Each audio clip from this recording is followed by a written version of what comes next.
Hello everyone and welcome back to my channel. I know that it has been a really long time since I filmed. I started working again in Lambukan, and the other thing is that my video has been delayed because I have Invisalign. I started on 8th February, hence I have a lisp and my speech there's an impediment in it. But please excuse that. I'm going to try my best to pronounce everything right. It's going to be an effort. So, before any further delay, I'd like to introduce you to my favorite authors, which are Angie Thomas, Cassandra Clare, and Sophie Kinsella. And I'm going to give a really good reason for why I like them and why you should try them too. We are also having a lot of background noise as usual. There's a construction going on opposite our house and they never stop. So, moving on, Angie Thomas, the author of The Hate You Give and On the Come Up. These two are really good companion novels to each other based in a place called Garden Heights. There we have the first story that I'd like to talk about and why I really loved it is The Hate You Give by Angie Thomas, the author. Um, this story revolves around 16-year-old Star lives in two worlds. The poor neighborhood where she was born and raised, and her posh high school in the suburbs. The uneasy balance between them is shattered when Star is the only witness to the fatal shooting of her unarmed best friend Khalil by a police officer. Now, what Star says could destroy her community, it could also get her killed. So, this book is obviously based in the police shootings, the police brutality concept that is so real and it's just all over the place and it's just not stopping. This author is really good with interweaving characters with really real life struggles, especially with black culture, with brutality and racism, and how we just, as people of color, uh, find it really hard to live with this brutality and how we just divide into two worlds like starters. Her identity is very different in school compared to at home because she just feels safe that way. And this author weaves stories with real life struggles really well. And her other book is On the Come Up, which stars a girl called Bree, and she wants to become a rapper, and she writes really good rap poetry, and she wants to make a name for herself in her community, and she is having a lot of family troubles, and that's all. And her mother has just come out of a drug abuse and she has been going to therapy. So they have a lot of problems like electricity bills, they're poor, and Bree just wants to make her own place in the world instead of using her late father's name in the story.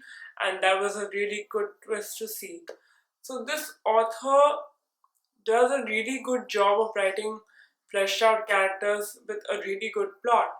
And that is one of the reasons I really like her writing. It's very engaging, it really makes you emotionally tear up.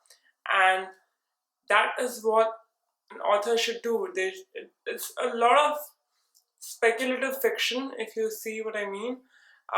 It really makes you think about your privilege, it really makes you see that black culture is really prevalent and it's really important to see, and that we don't take it over in a very racist manner. It is their culture, but we have to help preserve it. And that is one of the things that this author teaches you through her works. And her third book is actually coming up, which is called Concrete Rose. It's actually out there, and the author has basically based that book on Maverick Carter's life, who is basically Star's dad, and how he came to be the dad he is as a black single father, and always in danger because his dad has been in prison.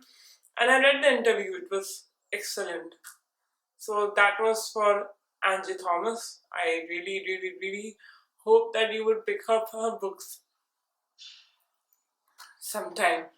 So the next author we have that I would like to discuss is Cassandra Clare, who is the queen writer of the Shadowhunter Chronicles. She has written these series out of concepts of fairy and vampire and warlock and angels and demons and that kind of the sort of like.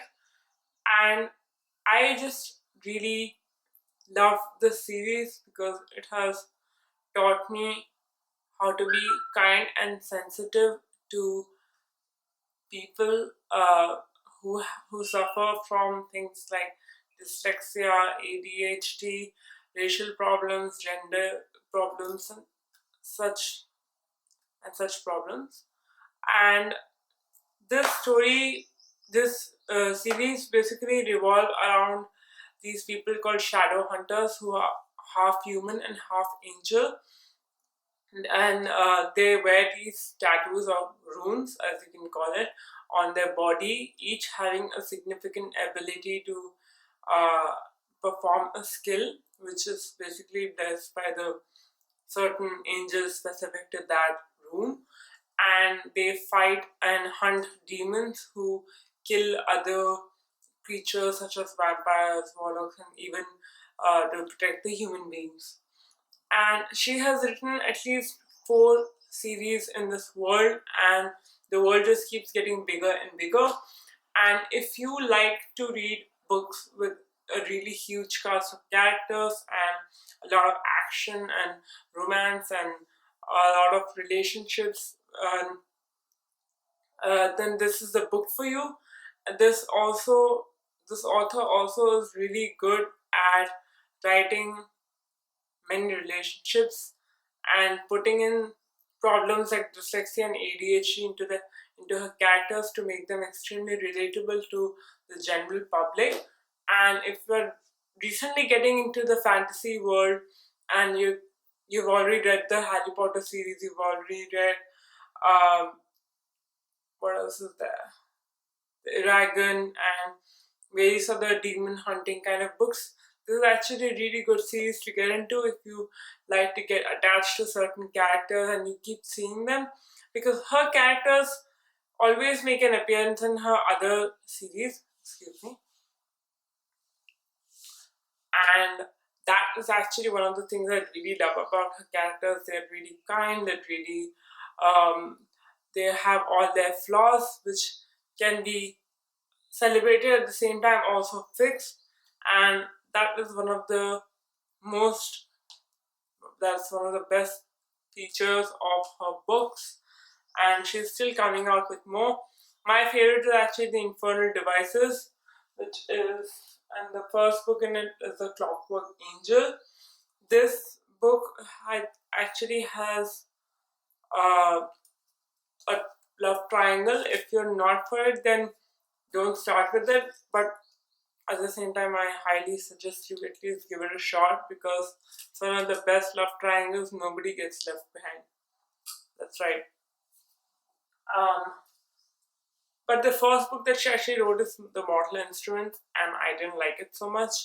I don't like her plots so much, but I just love the action and drama that ensues in her books. She's extremely a very entertaining writer, and the best part about her is that she can shift from British writing to English to American writing really fast, and that's actually one of the most impressive skills I've ever seen in a writer, and that's why she's one of my favorites.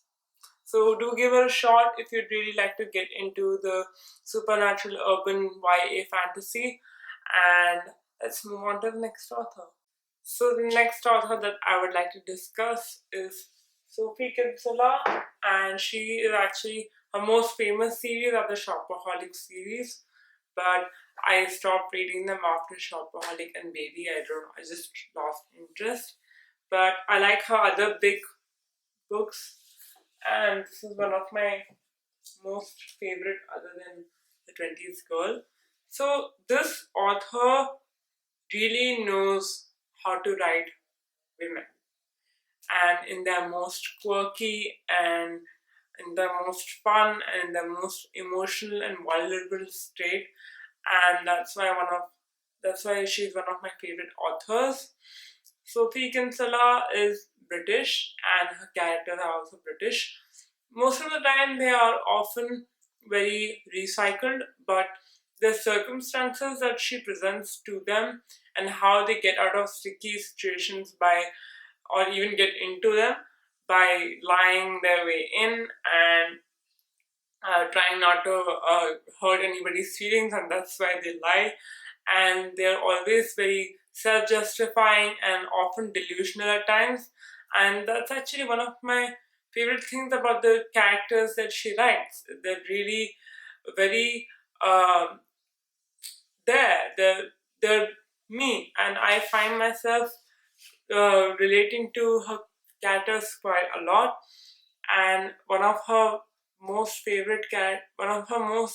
known characters that I relate to is Rebecca Bloomwood from the Shopaholic series, and also from My Not So Perfect Life.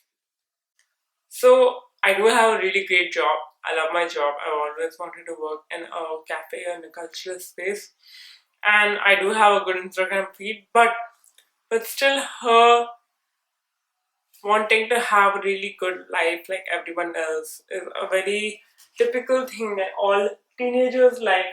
Not that I read this during my teenagehood, I read this now and I realized that was a person I used to be when I was far younger than now.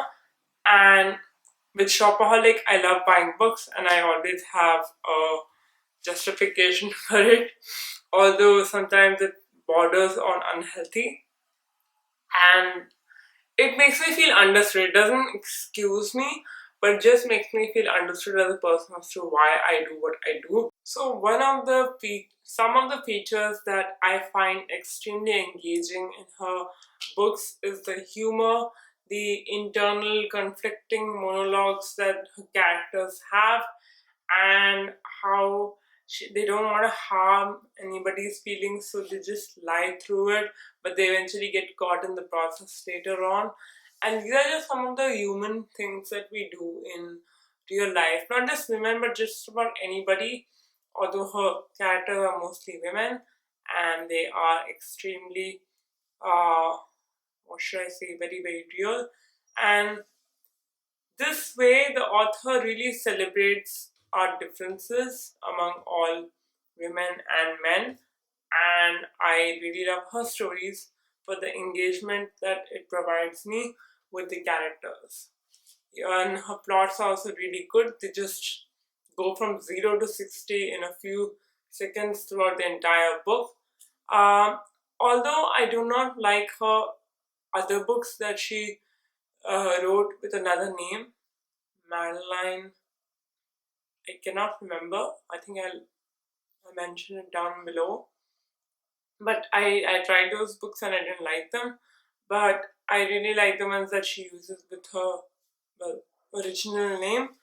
And that's about it, everyone. These are my most favorite authors, and I would really, really appreciate it if you gave them a try. And I would probably even go to your channel and check it out if you're a booktuber like me. But that's about it for today, and thank you very much. Bye bye.